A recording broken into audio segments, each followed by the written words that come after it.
Rádio Autêntica FM apresenta De Olho nas Cidades. Eu acredito na rapaziada que segue em frente e segura o rojão. Eu ponho fé na fé da moçada que não foge da fera e enfrenta o leão. Eu vou à luta com essa juventude que não corre da raia a troco de nada. Eu vou no bloco dessa mocidade que não tá na saudade e constrói amanhã desejada.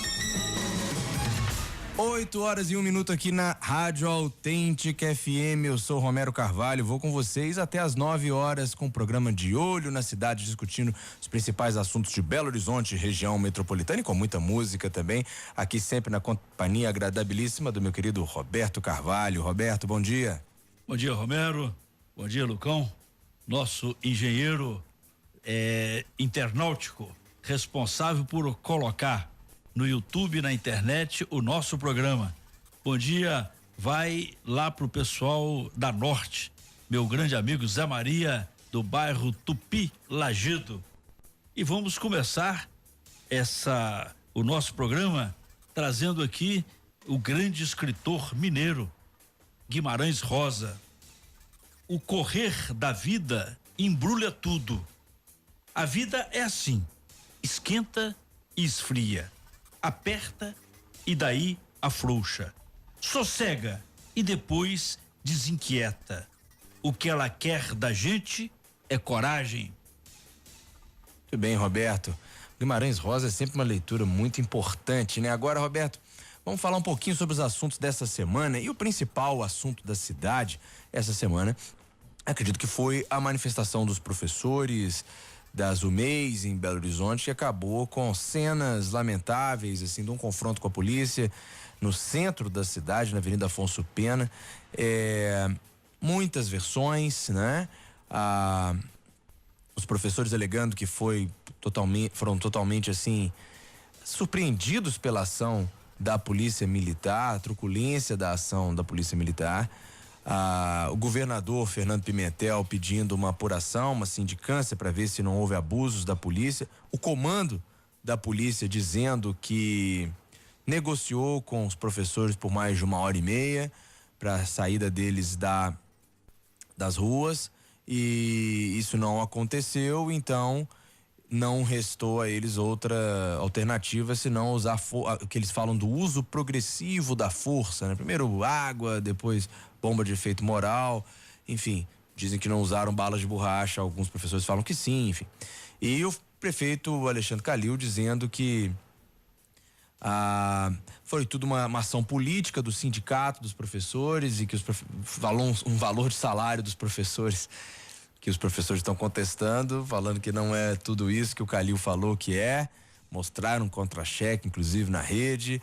E todo esse imbróglio, como é que você viu toda essa situação, Roberto? Você que tem aí uma experiência gigantesca com greves e movimentos dessa natureza. Primeiro, lamentável, né? Eu acho que nós não podemos tratar questão social, seja ela qual for, né, através da violência. Eu lembro que a Polícia Militar, eu mesmo participei de várias negociações, quando ela recebia ordem de despejo, seja de fazenda, seja de área urbana, o comandante da polícia nos chamava para discutir, né, para negociar como seria, né, a retirada das famílias negociadas. Esse é o papel da polícia, né? A da prefeitura é negociar com seriedade e prestar contas à população, né? As reivindicações, normalmente a gente diz que toda reivindicação é justa, nem sempre, né? Não estou entrando no mérito dessa reivindicação, porque justa é quando os servidores, né, e trabalhadores estão reivindicando aquilo que está de acordo com o que eles deveriam receber. Mas no caso lamentável, né, o prefeito deveria, ao invés do arroubo de dizer não fecha Afonso Pena, dialoga, resolve no diálogo. Eu gostaria de lembrar aqui um caso, né, do Hélio Garcia, como exemplo de democrata. Os professores estavam fazendo greve, vinham numa passeata com um caixão. O responsável, inclusive, pelo diálogo, está ouvindo o nosso programa nesse momento, uma pessoa extraordinária. Aí o gabinete militar do prefeito, Hélio Garcia, foi ao secretário, qual o procedimento? Vamos ouvir o prefeito. O Hélio era o prefeito. Aí ligaram para o doutor Hélio Garcia e disseram, falou, o prefeito, os professores estão vindo com um caixão e estão dizendo que vão enterrar o senhor dentro da prefeitura. A resposta do Hélio Garcia: desde que eu não esteja dentro do caixão, eles podem enterrar aonde eles quiserem. Então, isso é o exemplo de um democrata que trata o conflito com respeito e desmonta o conflito. Então, assim, foi lamentável. Nossa solidariedade aos professores. Tanto é que o prefeito vai fazer nessa quarta-feira que vem uma proposta salarial para tentar colocar fim à greve. Então, assim, muito juízo de todas as partes e sem violência e com muito diálogo. Inclusive já tem repercussões essa greve, até algumas escolas particulares aderindo, né? Como uma resposta também a essa ação. É interessante que como que parece que o Alexandre Calil falou que acreditava que era um uso político, né? Ou seja, eles queriam essas imagens da polícia agredindo para isso dar mais força à reivindicação. Então, aí é pior, né? Porque, ou seja, você não está entendendo como funcionam as redes sociais. Se eles estão querendo isso, você não vai dar exatamente isso, que não é bom para ninguém. Exatamente. É péssimo para todo mundo, é horrível para todo mundo, para a própria polícia, para a imagem da polícia, para a cidade, porque é um confronto terrível no centro. Se é para resolver a questão do trânsito, isso aí piorou o trânsito muito mais. Muito além mais. E não tô nem entrando no mérito óbvio da questão humana ali, das professoras, as imagens delas sendo arrastadas, isso roda o mundo todo, isso é péssimo para todo mundo. Ou seja, se era isso que o sindicato queria, como alega o Alexandre Calil, eles não deviam ter mordido isso aí, porque aí ainda, além de tudo, é uma burrice e uma inocência terrível. Eu vou lembrar, outro governador, na década de 50, Milton Campos, tinha uma greve aí da recém-criada, né? Lá o nossa Ipatinga, dos operários, chegaram perto do governador, governador, a gente manda o trem de polícia. Ele virou e falou, não, é melhor mandar o trem pagador. Não é? Fica a lição de democratas aí, né? Vamos dialogar, vamos resolver os conflitos dentro do diálogo democrático. Sabe que, Roberto, as pessoas precisam entender de novo o que é diálogo. Diálogo é você ouvir. Não quer dizer que você tem que concordar com o outro e nem quer dizer que você tem que se mudar pelo outro. Você pode continuar sendo quem você é, com suas convicções, mas você vai ouvir e vai passar a ter respeito, né? Isso é uma chave do diálogo que está completamente perdida, né? Porque é impressionante como as pessoas não estão sabendo dialogar mais. Infelizmente, verdade. Roberto, outro assunto também que ontem, né, assim, tomou todos os jornais, hoje está estampadíssimo nos jornais, é a questão da penitenciária Nelson Hungria, que foi interditada pela justiça, interditada parcialmente, após sequências de fugas. Né, assim, já foram 4 situações de fugas, 2 delas só nessa semana. 6 presos fugiram. E aí, assim, a fuga foi mais de 10 detentos, né? Juntando os 2 dias lá na Nelson Hungria. Segundo aqui o pessoal, olha, ela tem que estar interditada até pelo menos ela ter a sua capacidade de 2.000 presos. Porque superlotação não está funcionando ali na questão. O pessoal acha que no Brasil se prende pouco.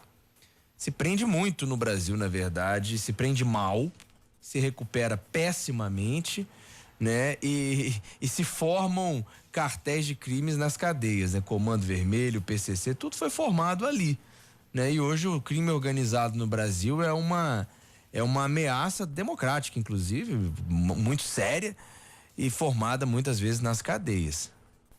Realmente nós temos que destacar aqui a seriedade do juiz Cavalieri.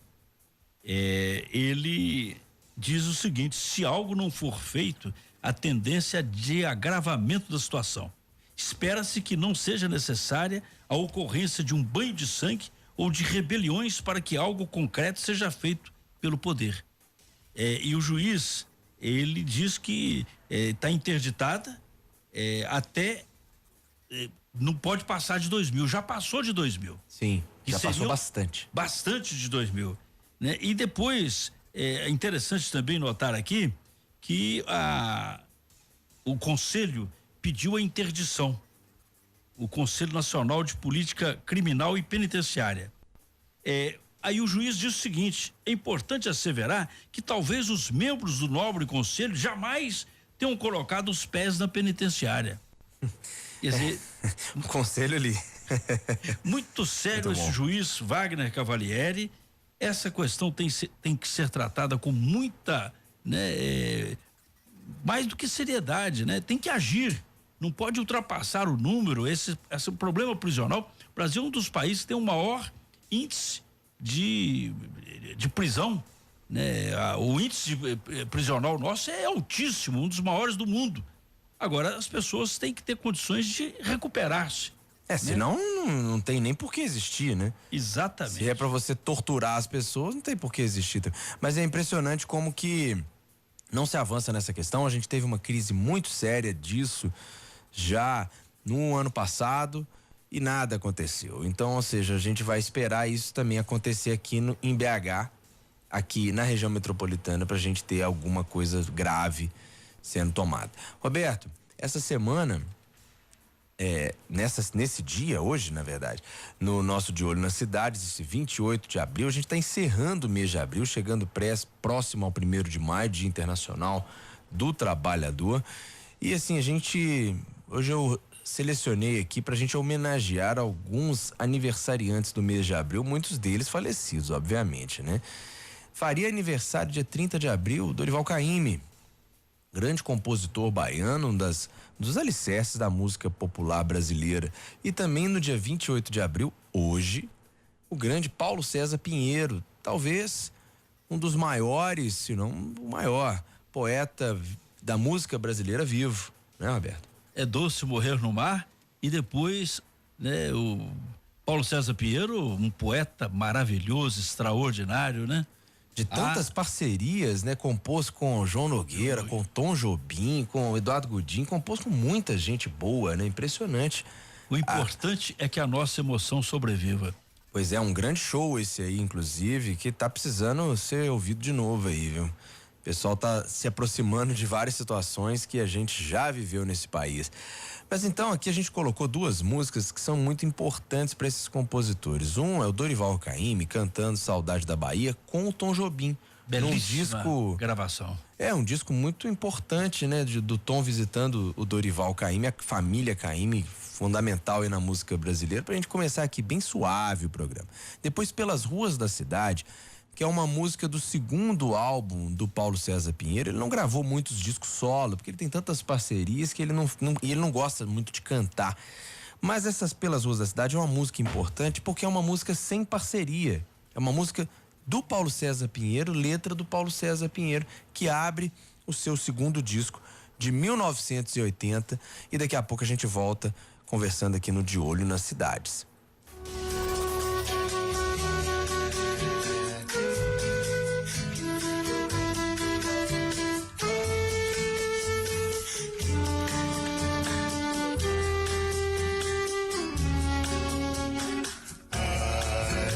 Saudade eu tenho da Bahia. Ai, se eu escutasse o que mamãe dizia. Quem não vai deixar a sua mãe aflita? A gente faz o que o coração dita. Mas esse mundo é feito de maldade e ilusão. Ai, se eu escutasse, eu hoje não sofria. Ai, esta saudade dentro do meu peito. Ai, se ter saudade é ter algum defeito, eu pelo menos mereço o direito de ter alguém com quem eu possa me confessar.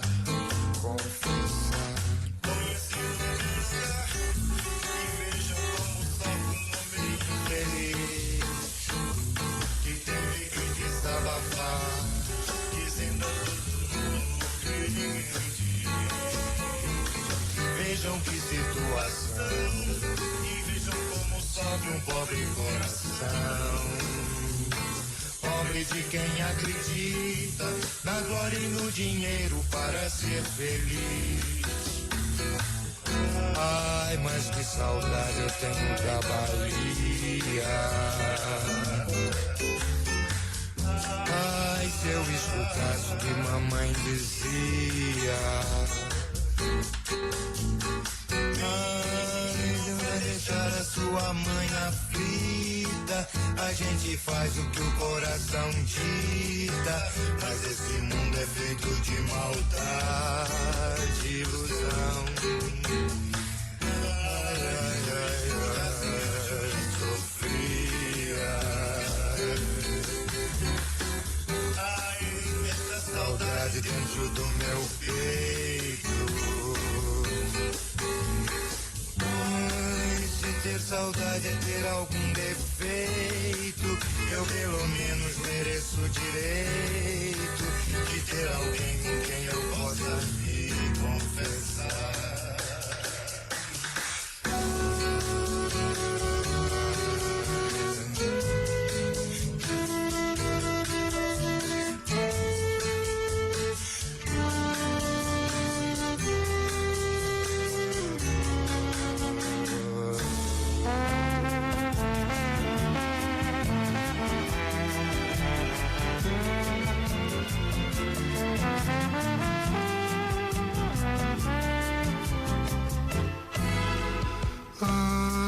Pelas ruas da cidade, meio abandonado de carinho, como a lamentar a mocidade que desperdicei pelo caminho. Ando pelas ruas da cidade, só mais livre como um passarinho.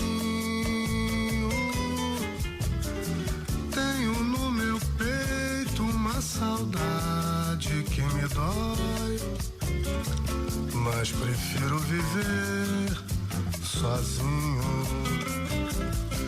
Ainda relembro as minhas horas de felicidade e como joguei tudo fora sem necessidade.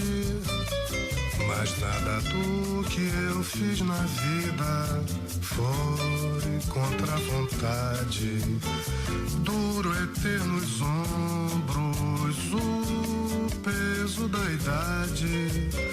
Nem feliz, nem triste, só sem novidade.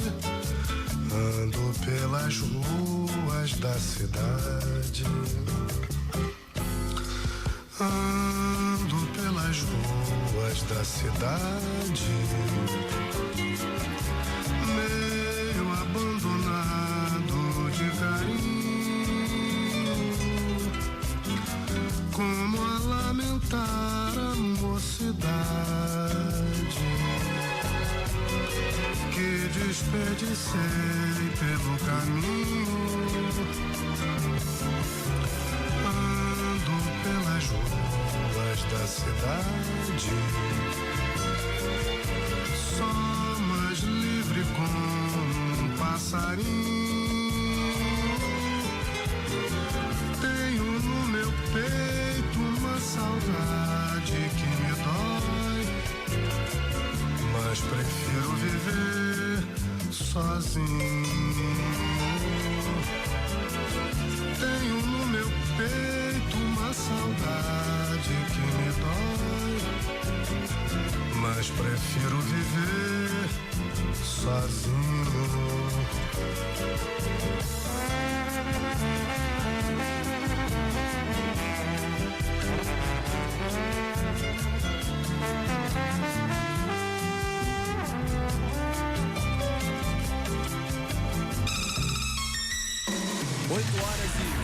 20 minutos aqui na Rádio Autêntica FM 106,7, com o programa De Olho nas Cidades até as 9 horas. A gente ouviu, assim, para começar bem suave, Pelas Ruas da Cidade com Paulo César Pinheiro, letra e música dele, e antes Saudade da Bahia com Tom Jobim e o Dorival Caymmi. Roberto, nesse primeiro disco do Paulo César Pinheiro, que saiu pela EMI Odeon em 1980, você tem Ginga, você tem parceria com Baden Powell, com Eduardo Gudim, com Sivuca, com o Dori Caymmi. Olha, assim, com Tom Jobim, com Miltinho, é um descasso do Paulo César Pinheiro. Ele diz que esse disco só foi possível numa época em que você podia sentar dentro de um estúdio de gravação e ser integralmente comprometido apenas com a arte, com a música. Que beleza, né? Que tempo, né?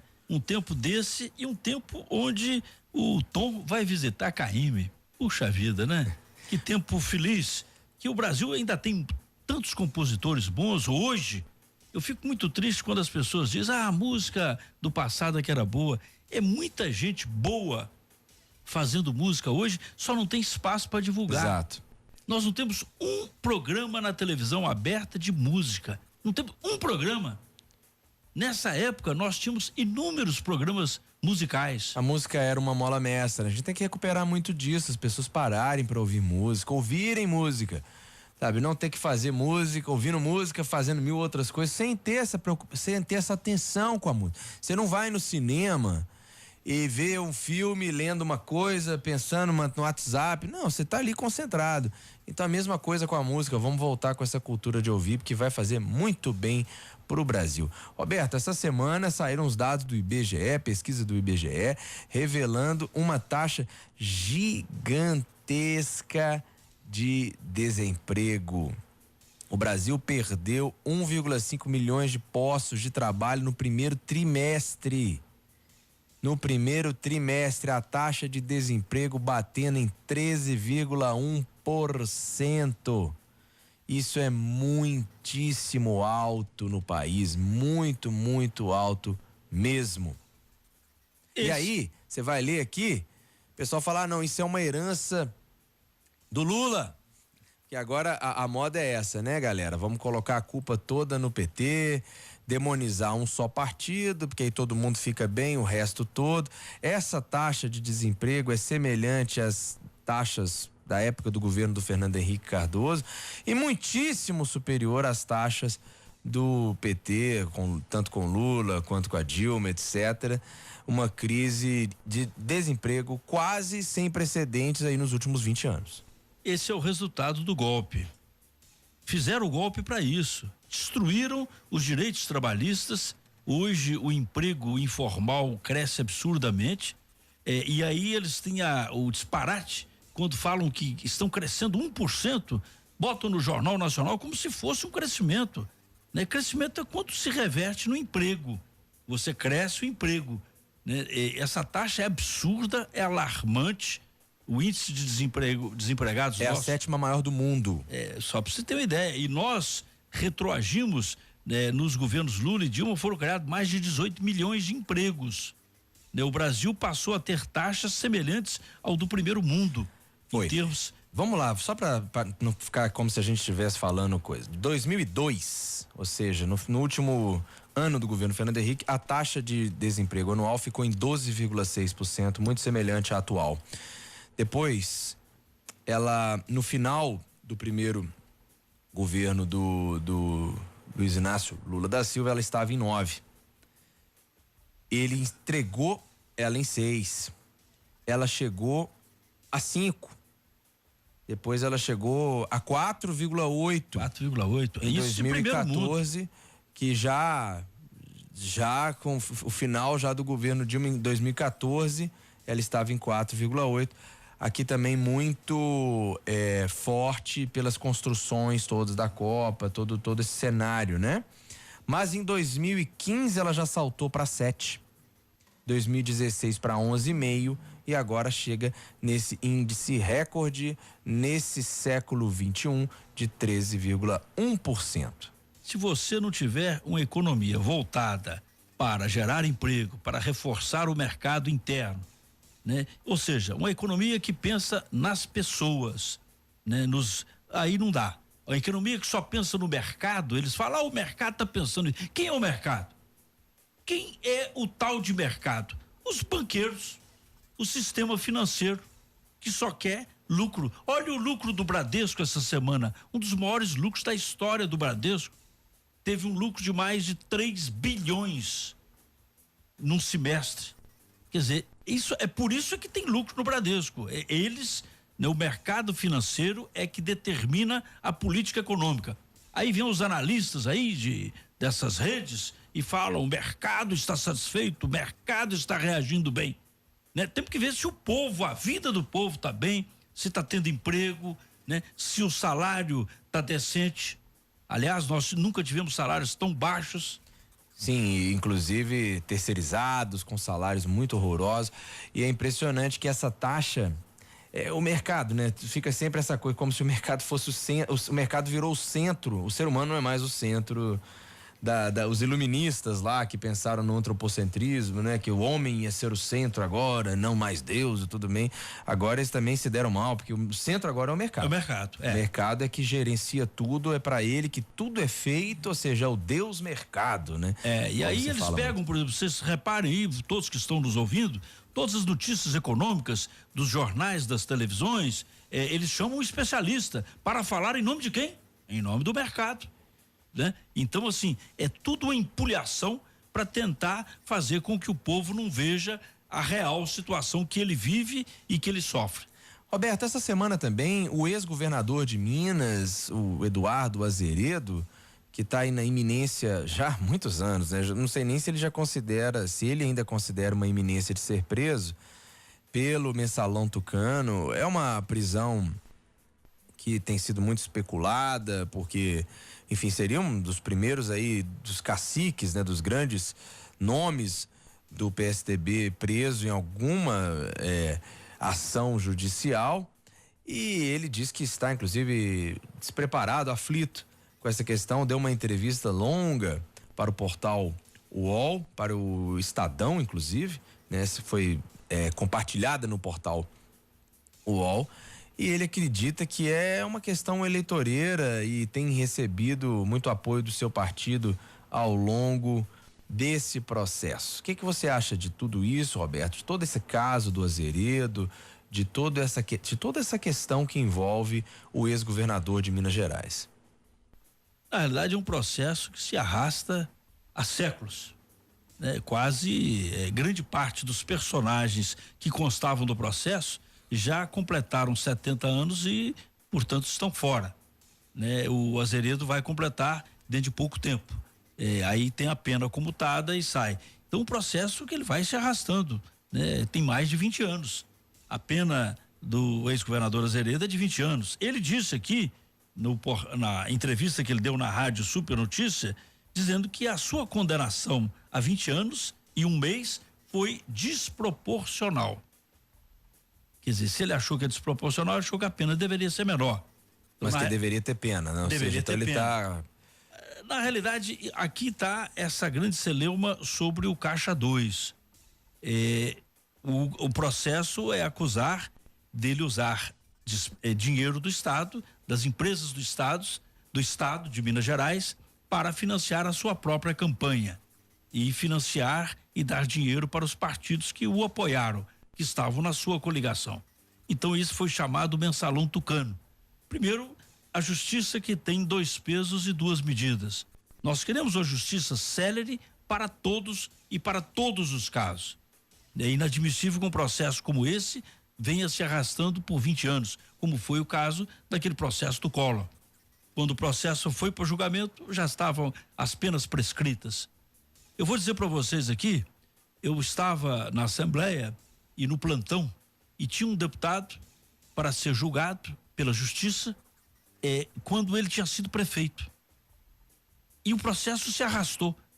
Ele já tinha sido prefeito, depois deputado durante 3 vezes.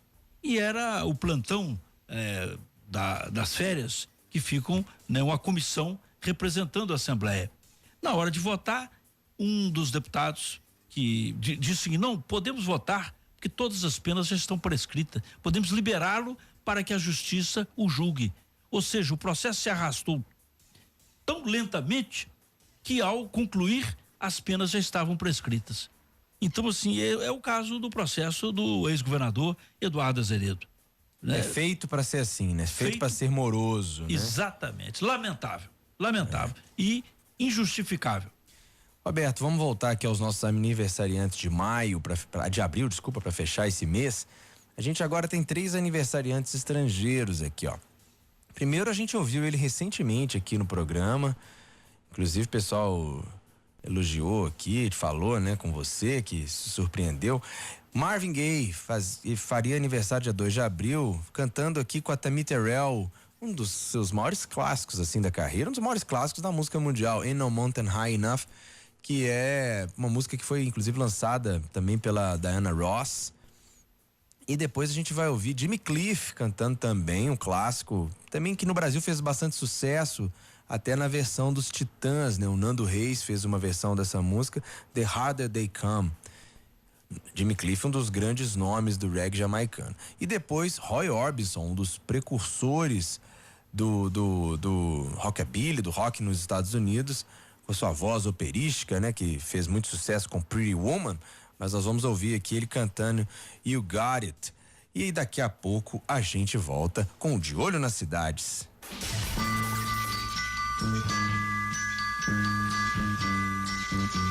Listen, baby, ain't no mountain high, ain't no valley low, ain't no river wide enough, baby. If you need me, call me, no matter where you are, no matter how far. Don't worry, baby, Just call my name, I'll be there in a hurry. You don't have to worry, 'cause baby, there ain't no mountain high enough, ain't no valley low enough, ain't no river wide enough to keep me from getting to you, baby. remember the day I set you free. I told you you could always count on me, darling. From that day on, I made a vow I'll be there when you want me, some way, somehow.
hold you, I begin to understand.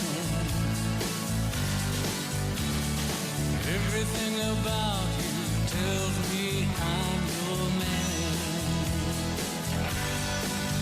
I live my life to be with you. No one can do the thing you do. Anything you want, you got it. Anything you need, you got it. Anything at all, you got it, baby.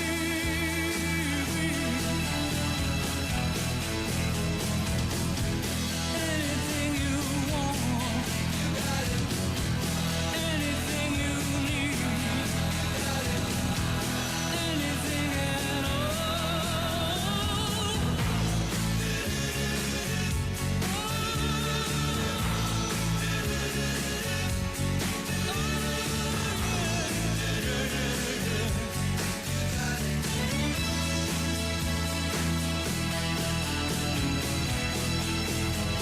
I'm glad to give my love to you. I know you feel the way I do. Anything you want, you got it. Anything you need, you got it. Anything at all, you got it, baby.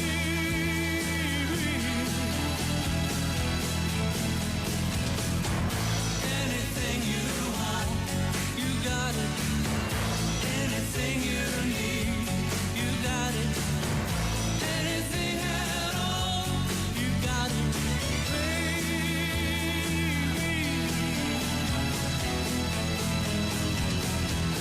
Anything at all, you got it, baby. You got it. 8h40 aqui na Rádio Autêntica FM. A gente, na nossa parte musical aqui no programa De Olho nas Cidades, a gente ouviu o Roy Orbison cantando You Got It, música dele, do Tom Petty e do Jeff Lynne, produzida pelo Jeff Lynne. Antes, o Jimmy Cliff cantando The Harder They Come. E antes, Marvin Gaye e Tammy Terrell cantando Ain't No Mountain High Enough. Interessante, Roberto, o Marvin Gaye, que faria aniversário dia 2 de abril, como eu disse, a Tammy Terrell morreu muito jovem, né? Ela teve um tumor cerebral, morreu aos 24 anos. E o Marvin Gaye morreu em 1984, depois de uma série de discussões com seu pai. Seu pai era pastor evangélico e tinha uma arma, um revólver de calibre 38 dado de presente pelo próprio Marvin Gaye. Ele deu um tiro no próprio filho, no Marvin Gaye, depois de uma série de discussões que os dois tiveram, brigas na família. É uma das mortes mais trágicas da música popular. Aí a gente ouvindo Marvin Gaye no seu auge com a Tammy Terrell, que os dois tinham o romance secreto mais público de todos os tempos.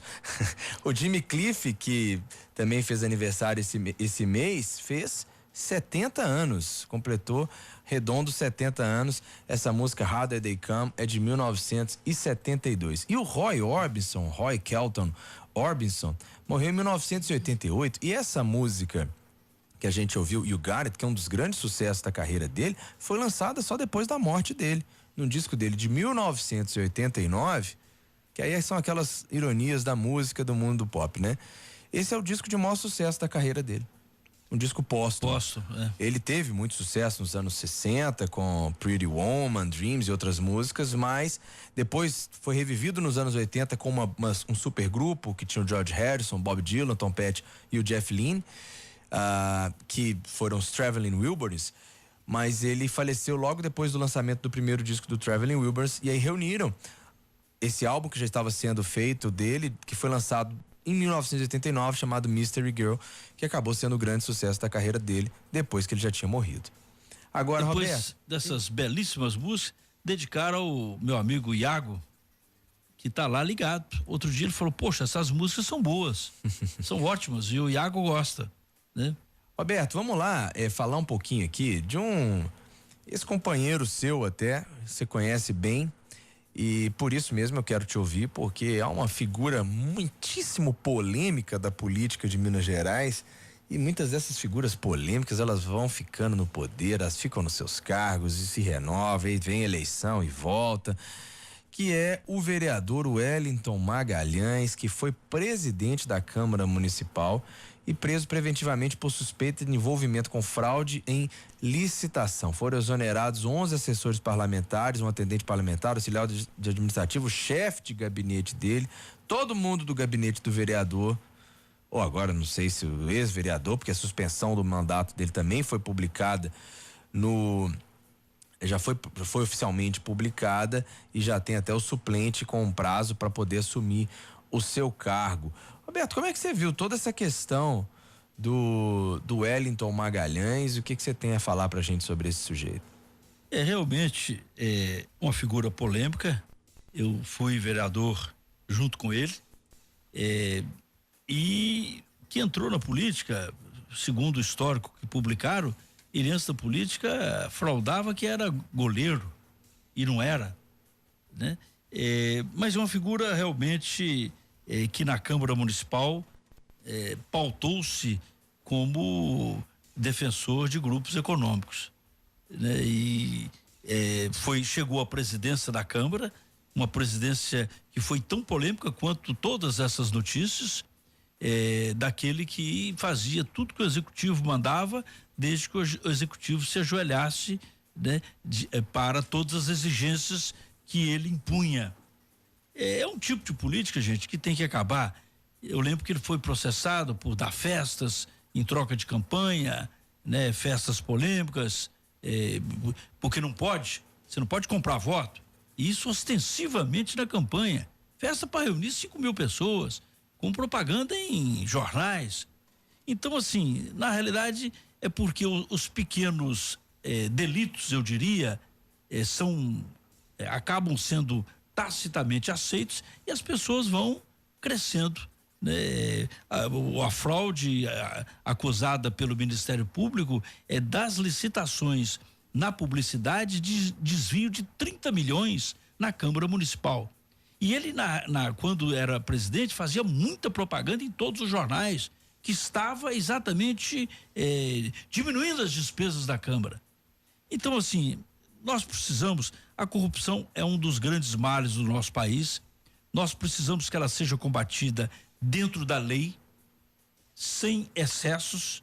Nós temos que acabar no Brasil com esse justiciamento. É aquilo que no faroeste, né, é olho por olho, dente por dente. Não. Vamos combater a corrupção, vamos prender aqueles que se comprovarem corruptos, né? A justiça tem que ser ágil para julgar os processos, para que não fique aí 20 anos ou mais, e aí as penas prescrevam. Então, assim, é lamentável essa questão da Câmara Municipal, mas tem que haver controle, e controle da sociedade. Enquanto a sociedade não controlar os poderes executivo, legislativo, judiciário, né, tribunais de contas, tem que ter controle da população. Isso que eu fico muito triste, Roberto. Você falou que na Câmara ele se pautava em defender grandes empresários, etc, né? Provavelmente não era quem votava nele apenas. É uma pena que a população não participe da vida política da cidade, porque se participasse, ela ia ver isso. Ela ia na Câmara, ela ia ver, porque as pessoas fazem isso publicamente ali. Ela ia ver. Aí ali ela ia ver exatamente quem a defende, quem a não defende. Lembram, vocês aí que estão nos ouvindo, não devem esquecer do escândalo ocorrido na época da aprovação do Boulevard Arrudas, porque o próprio empresário disse que teve que pagar aos vereadores. O senhor Wellington estava nessa também, o Wellington Magalhães. Então, assim, na hora do voto eles vão atrás dos pobres, né, fazendo churrasco, dando dinheiro, e depois lá na Câmara acabam votando contra os interesses do conjunto da população. E eles vão nas vilas, nas favelas, nos lugares pobres, e é isso, gente, tem que acabar com aquilo. Outro dia um sujeito virou para mim e falou: não, Roberto, o cara me dá uma migalha antes da eleição e me pisa durante 4 anos. Pois é. Roberto, outra coisa que foi interessante, essa semana reapareceu o piloto Rogério Almeida Antunes. Você lembra desse Rogério Almeida Antunes? Ele foi preso em 2003, acusado de transportar 445 quilos de pasta base para refinamento de cocaína em um helicóptero que pertencia ao ex-deputado estadual de Minas Gerais, Gustavo Perrella, provavelmente inclusive com combustível pago pela Assembleia, né? Porque estava em exercício. E é engraçado essa notícia, né? Porque ele está acusado de transportar. Ele estava pilotando ou não o helicóptero, gente? Porque se ele estava transportando, você estava pilotando, ele estava transportando. É brincadeira. Ele não pode ser acusado de transportar. Ele foi preso em flagrante, meu Deus! O helicóptero foi preso em flagrante, o cara estava pilotando. Então ele não é que foi preso, acusado de transportar. Não, ele estava transportando. E o que aconteceu com o primeiro processo? Pois é, nada. E esse piloto foi preso de novo, transportando cocaína. Foi detido mais uma vez, transportando cocaína. Ou seja, se esse pessoal quer acabar com o tráfico de drogas, fica falando esses discursos de tráfico de droga, qualquer bobagem assim, mas eles vão lá, é como se o cara quer acabar com a Avon e fosse na vendedora de Avon lá pra tentar acabar, e o dono da Avon continua lá recrutando. Ó, isso aqui é algo sério mesmo, ó. Isso aqui é em larguíssima escala. Não aconteceu nada com o piloto, nada com o Gustavo Perrella, nem com seu pai, nem com ninguém. Esse caso ficou aí. E agora tá aí, ó. O mesmo piloto estava envolvido com o transporte de mais cocaína, Roberto. E na época, não vamos esquecer, esse piloto estava no gabinete do senhor Gustavo Perrella. Estava no gabinete, trabalhando formalmente. E a PF, a Polícia Federal, concluiu que, embora a aeronave pertencesse à Limeira Agropecuária, que é do Perrella, o ex-parlamentar não teve nenhuma ligação com o crime. E o Perrella afirmou que foi enganado pelo piloto, pois havia pedido autorização para ir para São Paulo fazer um frete de passageiros com a aeronave. E o nome do Perrella não foi nem sequer citado no indiciamento, nem na denúncia. Só que o Rogério, o piloto, era funcionário da Assembleia Legislativa de Minas Gerais, só foi exonerado depois. Eu fico impressionado com isso, porque assim, gente, peraí, é helicóptero. Não tô emprestando uma moto pro cara, não, é? Não, e a Polícia Federal arquivou o primeiro processo. Será que vão desarquivar depois desse segundo? É um absurdo, um absurdo. Pois é, e aí a gente falando em incoerência, eu tava lendo aqui, até te mandei essa notícia, Roberto, pra gente comentar aqui, que o famoso japonês da Federal, o Newton Ishii, ou Ishii, que é o famoso japonês da Federal, que ficou muito famoso porque todo preso, né, que era ligado à política, era o japonês da Federal que conduzia a pessoa, né? Ele tava em todas, era o papagaio de pirata máximo, assim, aí ele virou o herói da galera. Tirava foto nas manifestações. Tinha até máscaras. Tinha máscara. Máscaras do homem, né? Máscara do carnaval com o japonês da Federal. Ele foi condenado por integrar uma organização criminosa que ajudava na entrada de contrabando no país em Foz do Iguaçu em 2009. Foi condenado em 2009, mas, ou seja, quando ele estava fazendo essa coisa toda anticorrupção, ele já era condenado. Mas ele começou a cumprir sua pena em 2016, quando ele já era famosão, né? Mas é interessante que... é muito interessante que agora ele não está mais preso, ele está no Partido Ecológico Nacional, um novo partido que não tem nada de ecológico, o PEN, que tem como lema principal o combate à corrupção, que não devia nem ser lema de ninguém, porque isso devia ser o lógico, mas ele vai ser o presidente dessa agremiação no Paraná. Aí, gente, é piada pronta. E olha que absurdo, ele foi condenado, passou 2 anos trabalhando na carceragem da PF no Paraná, por determinação do Tribunal de Contas da União, que considerou sua aposentadoria ilegal, pois faltavam 2 anos para a concessão do benefício. Um benefício que ele requereu em 2009, antes de sua condenação, e que evitou que ele fosse expulso da corporação. Ele foi condenado a 4 anos e 2 meses em regime semiaberto. É uma mão lava a outra. Roberto, enquanto você vai procurando a sua poesia pra gente fechar o programa, eu vou anunciar aqui os 2 próximos homenageados. Um é o Cazuza, que faria aniversário dia 4 de abril, e o outro é o Leno, faz aniversário dia 25 de abril, junto com o Lucas Galtieri essa semana, hein, Lucas? E o Leno da dupla Leno e Lilian, ele mesmo, da Leno e Lilian, Jogue as Minhas Cartas e Não Me Procure Mais, né? Devolva-me. O Leno Quase vai dar uma de Tuti Maravilha aqui? Vamos lá, hein? Grande abraço pro Tuti Maravilha. Olha, o Leno, ele fez um disco muito impressionante em 1970, chamado Vida e Obra de Johnny McCartney, que ele fazia uma brincadeira com o John Lennon e o Paul McCartney. Esse disco foi produzido pelo Raul Seixas, tem como banda de estúdio a Bolha, os Shakers, acho que o Renato e seus Blue Caps também participaram. Era um disco extremamente revolucionário, com as letras muito envolvidas com política, etc. Muitas parcerias dele com o Raul Seixas, antes do Raul Seixas fazer parceria com o Paulo Coelho. Esse disco foi todo censurado pela ditadura. A gravadora desistiu do disco, falou: esse disco não tá comercial, nós não vamos lançar. Esse disco ficou esquecido. Ele quase foi, inclusive, apagado. A gravadora ia apagar essas fitas, mas foi achada essas fitas 25 anos depois, e esse disco foi lançado em CD. Antes ele saiu só com um compacto duplo com 4 músicas. Então a gente vai ouvir uma música desse disco, Deixa o Tempo Me Levar, depois Um Trem pras Estrelas com Cazuza, parceria dele com o Gilberto Gil para o filme Trem pras Estrelas de 1988. Mas pra gente encerrar aqui a poesia do Roberto, e eu já me despeço de vocês até o próximo sábado no De Olho na Cidade, de 8 às 9 horas, aqui na 106,7 Rádio Autêntica FM. Vamos então, um abraço para todos, um ótimo final de semana, vitória de todos os times mineiros, e vamos à poesia. A chuva cai intensamente. O rio suporta o aumento repentino das águas. A tempestade impiedosa, em instantes, precipita tanta chuva que os rios não aguentam e saem lambendo as ruas numa fúria que não deixa nada para trás. Tudo questão de segundos.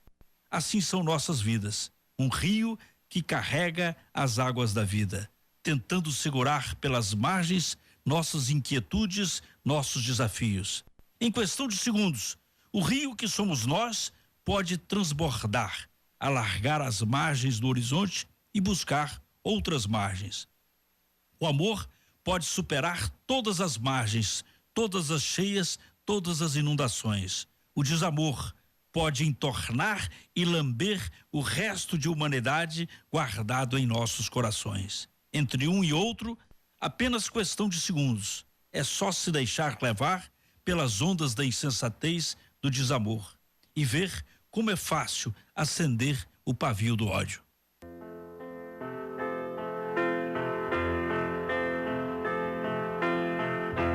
Quando eu olho para trás, deixo o tempo me levar pra bem longe aonde irei. Na canção poder voltar, o meu pensamento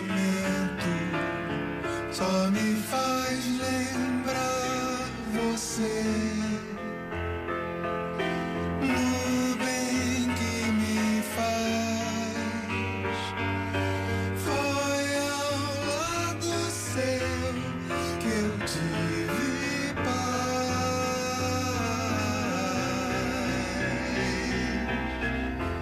Minha mente já mudou, meu cabelo embranqueceu,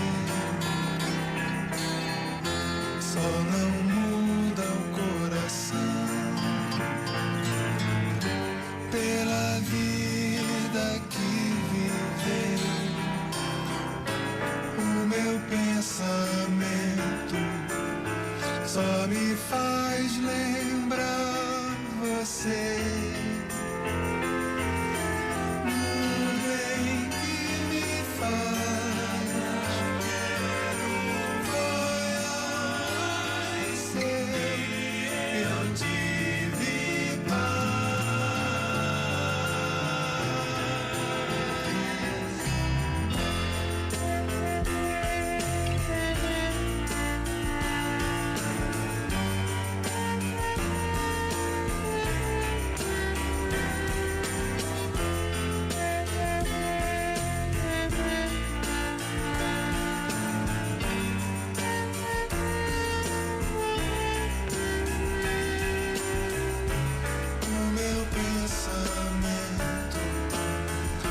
mas lembrar só de você. No bem que me faz. Falando sei, eu tive paz.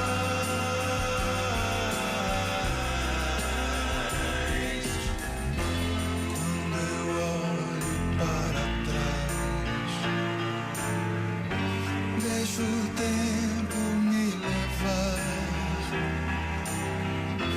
pra bem longe aonde irei. Na canção poder voltar.